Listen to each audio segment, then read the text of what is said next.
title of our book is Finding Nouf by Zoe Ferraris. It is about a 16-year-old girl named Nouf who went missing and was later found dead. A man named Nair is investigating to find her killer. Throughout the book, the Islamic culture is uncovered, and despite the murder, the culture is the most important part of the book. Allah is a frequently used word in our book because it is a Muslim god. A family buries a woman with her back to Mecca only when she carries a baby in her belly. A baby whose face in death must be turned in the direction of the holy mosque. In this culture, the dead are buried facing Mecca as their custom, unless the woman is pregnant. In this case, burial is done with the back toward Mecca, so the baby's face is facing Mecca now. A Bedouin is an Arab of the desert in Asia or Africa. Nomadic Arab, a nomad wanderer. The main character in our book, Nair, was a Bedouin whose occupation was to lead desert tours.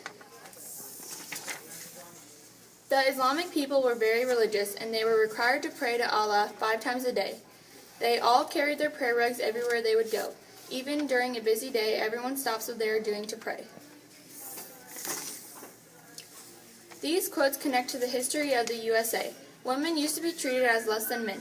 They did not have the right to vote, not many jobs were available for women, and they were to stay at home and do housework.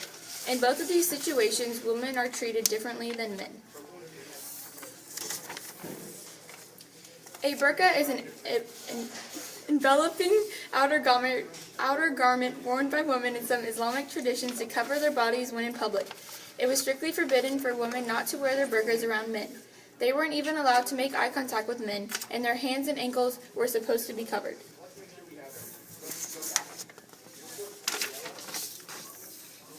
He had not guessed that she might have a job, especially one where she would interact with men. It was very rare for women to have jobs in this culture. The men were supposed to provide. In our book, one of the main characters, Katya, had a job at a forensic lab because her dad could no longer provide for them. In the Muslim culture, men and women were often segregated in workplaces and homes. In Nouf's house, the men and women were on the opposite ends of the house, and the siblings rarely interacted. When unmarried women and men interacted, it was frowned upon and was a serious crime.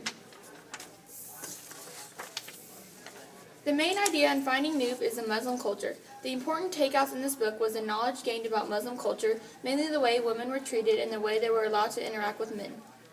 Even though our book was a detective novel, the culture was by far the most important information taken from this book.